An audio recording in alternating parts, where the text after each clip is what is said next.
That's very interesting.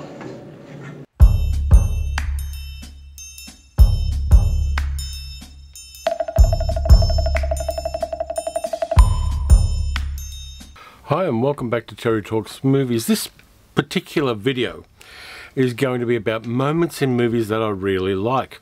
Sometimes I remember movies not as a whole thing, but as a string of cool moments. Small, spicy chunks of movies that linger in my mind. And yes, I remember the whole movie, usually fondly. But it's those moments that really stay with us. Some movies like Casablanca are packed full of those moments. You've got Dooley Wilson singing As Time Goes By. You've got Rick meeting Elsa again. You've got Peter Lorre getting Rick to hide the letters of transit. You've got Victor Laszlo leading the refugees as they sing La Marseillaise. And you've got the ending between Paul Henreid and Humphrey Bogart. Other films have one or two of these kind of moments, and some movies have none at all, which is kind of sad. The moments are incredibly subjective, just like love, religion, and the existence of umami. So here are 10 of mine.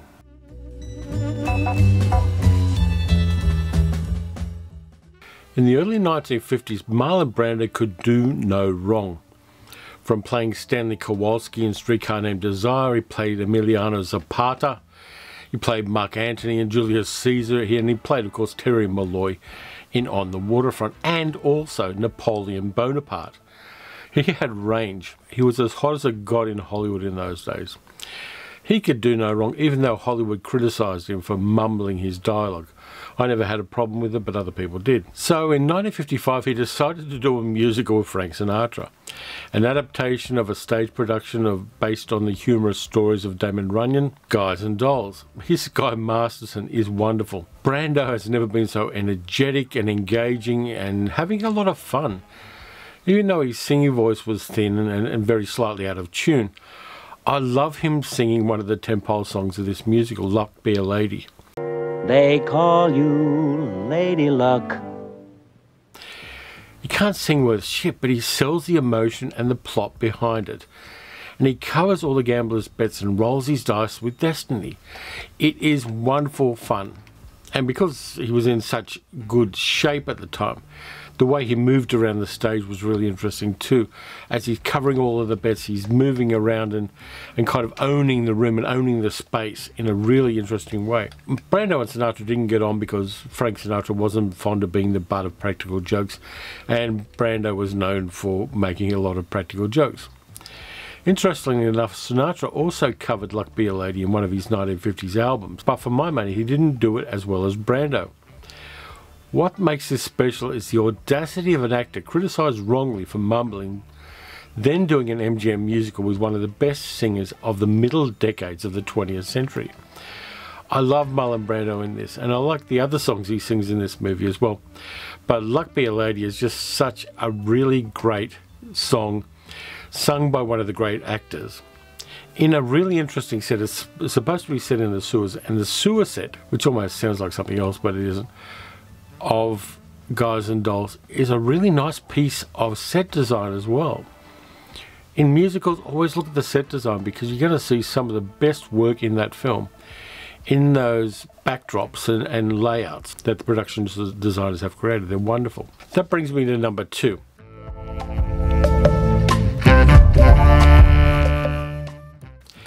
Every moment of Ida Lupino in 1948's movie Roadhouse. Now, everybody knows Patrick Swayze's movie Roadhouse, where he plays a pretty bouncer.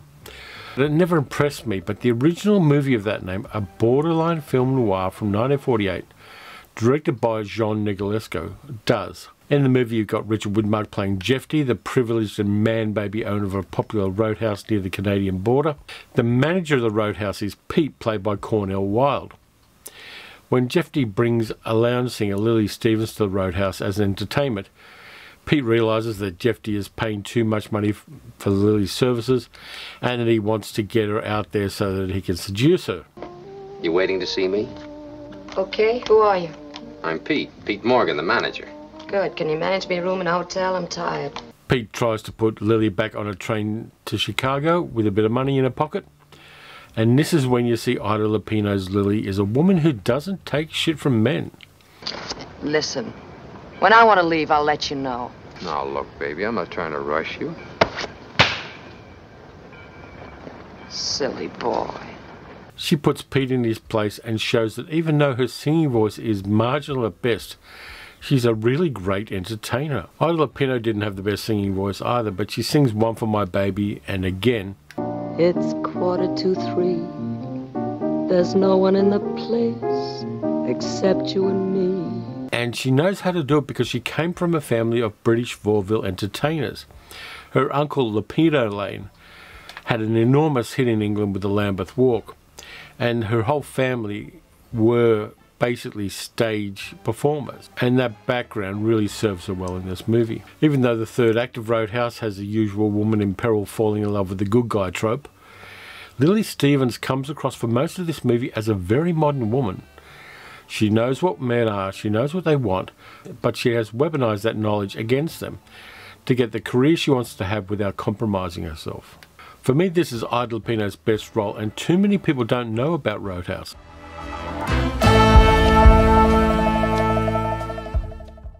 If you thought Orson Welles' tracking shot at the start of Touch of Evil was good, and it was, the funeral tracking shot in Mikhail Kalatozov's Soy Cuba, a movie which contains 4 vignettes about the lives of Cuban people before the Castro's revolution, that funeral scene is going to knock your socks off. Shot with a camera strapped to a vest worn by a camera operator, midway through the single scene, the camera gets transferred into something like a cart and swung forward across a street full of people. It's really, really good. And it predates Steadicams by a couple of decades. The movie makers saw a problem and found a really fascinating way to solve it. Technicians behind the cameraman hooked and unhooked him from the rig and the pulleys and cables as he moved. And it's just one of those scenes where you go, how did they do that? And I'm glad they did. It really does give you a sense of the importance of this funeral scene. And it's next level for 1964. And this isn't the only great shot in I Am Cuba. There's a scene that starts on the roof of a building with a rock and roll group playing while there's a bikini girl contest. And then the camera glides down the side of the building, past rich people drinking cocktails on balconies, down to a swimming pool patio and into the swimming pool itself, where a whole bunch of women in bikinis are swimming.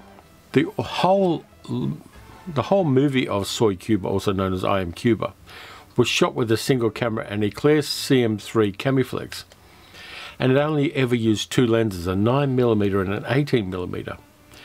It was shot in black and white, which enabled infrared film to be used in some scenes, particularly the starting scene when they're panning over the coastline of Cuba, and the scenes where the workers are slaving in a sugarcane field.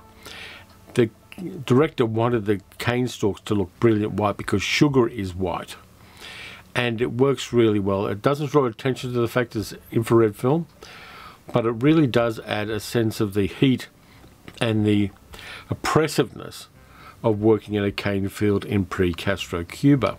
What I'm trying to say is, see I Am Cuba. It's an unashamedly political film, as you'd expect, and you need to see it, if only to see what was possible before digital cameras, gimbals and drones. Hollywood didn't try anything as ambitious as Soy Cuba until decades later. And yes, Orson Welles pointed the way, but Soy Cuba showed cinema that trailed towards impressive changes in visual storytelling that we're now reaping the rewards of.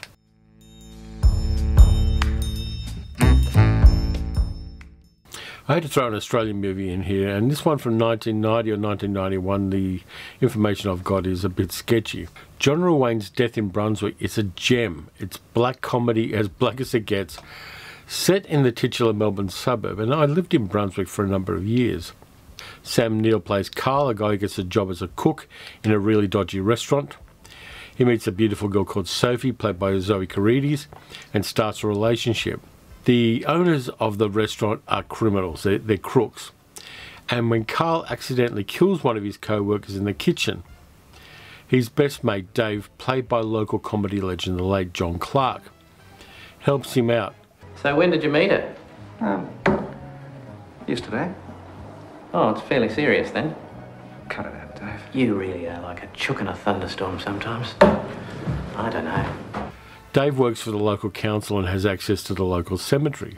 I won't spoil how Dave helps Carl dispose of this body, but it's hilarious. The whole graveyard scene is a lot of fun, where Carl is basically shitting himself because he's nervous and thinks they're going to get caught, and Dave is quietly and sardonically confident. You found her. Found who? Mrs. DeMarco. Who's Mrs. DeMarco? I don't know, but you're standing on her. And there's a hilarious, shocking moment in this scene, which I love to this day. It really is transgressive and wonderful. And only with someone who has the comedy chops of John Clark, who I should acknowledge was a New Zealander by birth, could pull this off. If you watch the movie, which you can get from Umbrella Entertainment, you'll know what I mean by those particular scenes. The whole film is great and it's a hidden gem, but the scene in the cemetery lands so perfectly and wonderfully. It's really an unsung gem of dark comedy.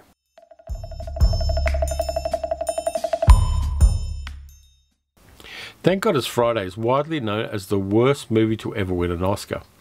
Donna Summer got the Best Song Award for Last Dance, and people have been butthurt about it ever since. However, Last Dance isn't the worst song to win an Oscar. That was Lionel Richie's Say You, Say Me in 1985. Oddly enough, Lionel Richie also appears in Thank God It's Friday as a member of the Commodores. While I acknowledge that this is not the best movie in the world, I like Thank God It's Friday.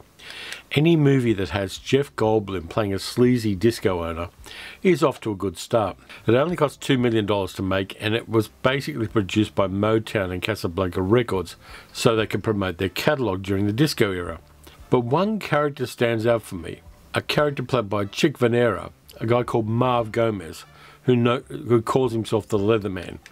Only when I'm dancing do I feel free. Only when I'm dancing do I know who I am. Who are you? I'm Marv Gomez, the Leatherman. Marv is a force of nature. He loves wearing leather. He cares about other people and dancing, and that's it. He coaches a shy, young, kind of hopeless guy on how to feel confident around women by wearing a leather jacket and just feeling your own power in it.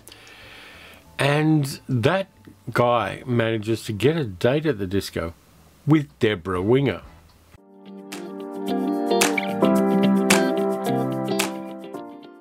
Marv also wins a dance competition with a teenage girl without being the least bit sleazy. This character is kind of an exemplar of finding your best self and being 100% comfortable in your own skin. He always makes me smile. Now, Chick Venera went on to be a regular on The Golden Girls and a very busy voice actor in animation before his unfortunate death earlier this year. But Marv Gomez is one of those characters in a minor movie that I've kind of latched onto and that I really, really have a lot of fun every time I rewatch that movie.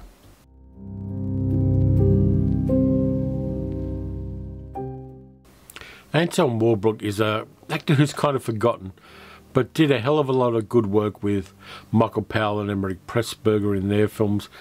He was in Red Shoes, he was in Tales of Hoffman. He also did a really good French movie called La Ronde, which I'm very fond of. And he played the antagonist turned friend to the titular character in Life and Death of Colonel Blimp. Now, this is a movie that really cheesed off Winston Churchill during the war because it says that there were good Germans, and Churchill wasn't fond of that as a concept. He thought it would deflate the patriotism and the impetus for the Britons to fight the Germans. It didn't, of course, but Churchill wasn't right in this case. And there's a scene at the end of Life and Death of Colonel Blimp. The titular character, by the way, is played by Roger Livesey, where Theo Kretschmer-Schuldorf, the World War I German officer, played by Anton Walbrook, is trying to become a refugee to England. He has fled the Nazis, and he's trying to explain why he should be allowed in England. He'd been there in World War I as a prisoner of war, and was treated quite well. And he married an English woman played in the movie by Deborah Kerr. As an older man, Teo comes back to England to ask for refuge. He's a refugee. And he has a wonderful speech about what it is to be a refugee and what it is to have to leave everything in your life and move to another place. Oh, I have not told a lie, but I also have not told the truth. The refugee soon learns that there's a big difference between the two. Well, I needn't tell you, sir, that in Germany, the gangsters finally succeeded in putting the honest citizens in jail. And that speech resonates to the current circumstances of 50 million people across the world. And it's a really interesting and compassionate speech made by an actor who himself was a refugee, in the same way that all of the people you see in Casablanca singing La Marseillaise were refugee actors. It really is an important piece of cinema, Life and Death of Colonel Blimp. I think it's incredibly underestimated. There are a couple of scenes in there that plays so well to our modern concerns that I'm amazed that a movie that's 80 years old can feel so contemporary in its philosophy. And Anton Walbrook's speech at the end there is so sad. I get tears in my eyes every time I see it. It's one of the great moments in cinema, and you should check it out if you haven't already.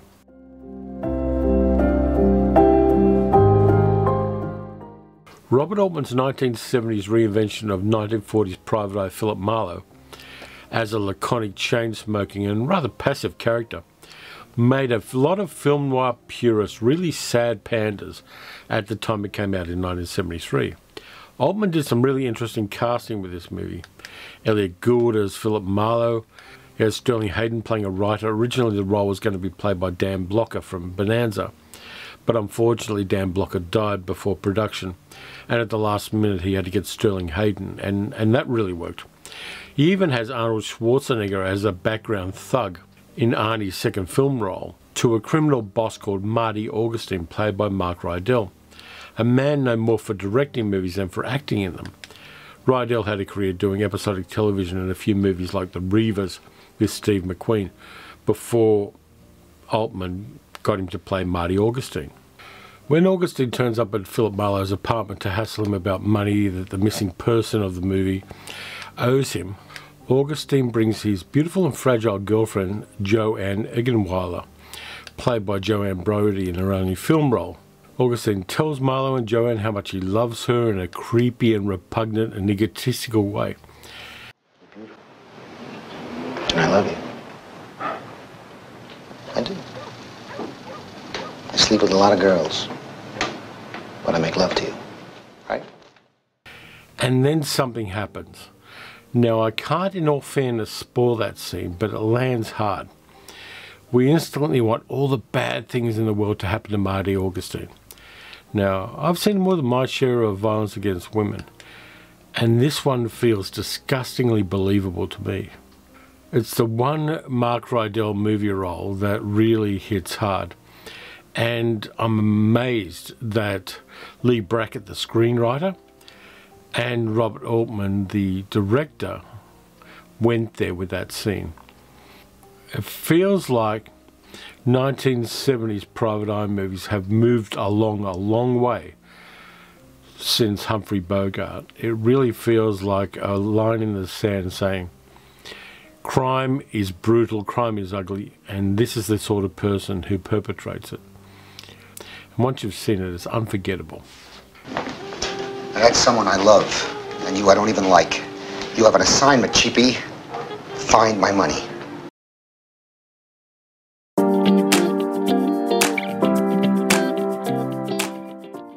John Sturgis's Bad Day at Blackrock is a wonderful widescreen drama with a textbook approach to building suspense and character and tension. It's set in 1945, where Tracy's John J. McCready is a disabled war veteran who's set himself a final duty to travel to the town of Blackrock and return a medal to the family of a Japanese-American soldier who served under him and died.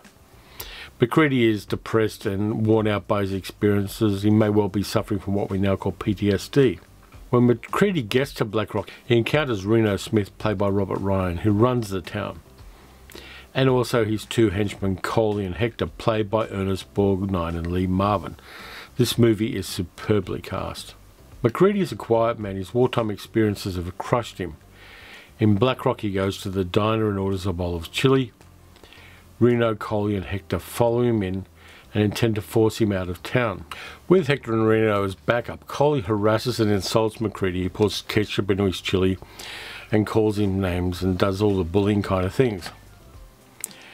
Coley pushes him until McCready reacts. This scene works because the escalation is great. We all encounter bullies, we know how they operate, we know how they think. And what lifts this is a few things. First off, there's the acting. There's Robert Ryan as Reno, his laconic approval of Coley's actions, making comment on them and kind of backing up the idea of Coley as a really nasty, brutish fighter. You've got Coley's brutish thuggery. And you get McCready's attempts to de-escalate the situation. He doesn't make eye contact until he has to. He yields to a certain point. The secret sauce here, and in all of this movie, is the dialogue. It's sharp as a knife. It's analytical. It works so well. If you look at the IMDb page for Bad Day at Blackrock, there are a lot of quotes on there because it's a very quotable movie, particularly in modern times. I'm half horse, half alligator. You mess with me and I'll kick a lung out of you. What do you think of that? No comment. And like it or not, this is a very political film. And the dialogue unashamedly reflects that. It's a criticism of the mindless brutishness of the McCarthy era. And it reminds us of the important duty we all have, in many different ways, to punch Nazis and other fascists. You're a yellow-bellied Chaplin, am I right or wrong?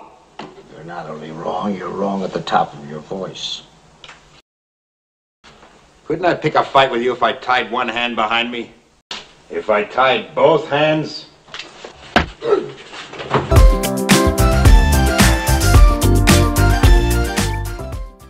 The Coen Brothers' second explicitly Hollywood movie after Bart and Fink is Hail Caesar, and it's hilarious. I'm surprised how much of this I've forgotten, even though the movie was only made in 2016. Channing Tatum plays Bert Gurney, a slightly Gene Kelly-like song and dance man, and he films a dance number in a bar with a bunch of sailors, and it's as gay as hell. Even the name of the bar, the Swingin' Dinghy, is funny. There's great choreography here. The song itself is really cool, and the choreography incorporates sets and props in the same way that Fred Astaire and Gene Kelly did in their musicals. The song is wryly funny. Lyrics of the song have multiple meanings in the best possible way.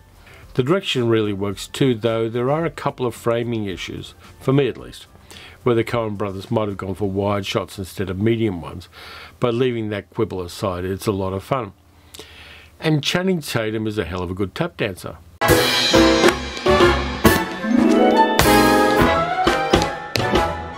And this scene's also a recognition of the enormous contribution LGBTQI+ men and women made to classic Hollywood. And they did it in an age where they could be harassed by police, arrested, their careers could be killed just for their sexuality. And yet they contributed so much to the Hollywood movies that we all know and love. Apart from being very funny, the No Dame scene is also joyous fun. It really does show us the Coen Brothers being playful, and I like that a lot. I think I'm going to have to rewatch Hail Caesar sooner rather than later. This place looks open!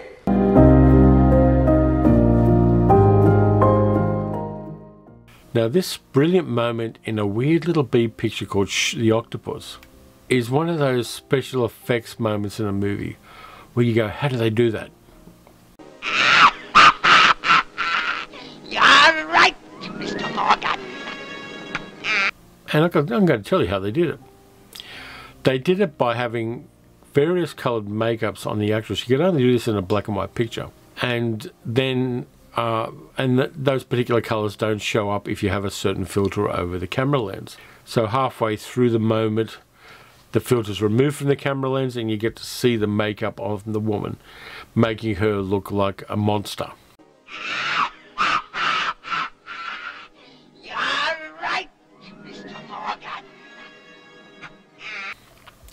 And I like that.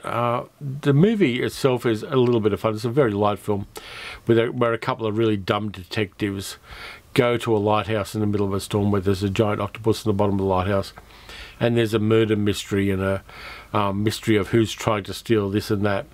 It's a silly movie, but I kind of like it, and I like it for that moment too, and the fact that in a very cheap, like 60-minute second feature movie from 1938, they pull off this bit of special effects magic. I love the fact that they did that, because they didn't have to necessarily, but it just adds so much to the movie, and it makes it memorable, and it makes it even more fun than the silliness that precedes it. So there are my 10 for now. There are the 10 movie moments that I really like. I'll probably do more of these videos because there are so many more. I'm going to try to make it so that I don't do movies that I've covered on the channel previously. But I could probably make a list of 100 movie moments that are really great.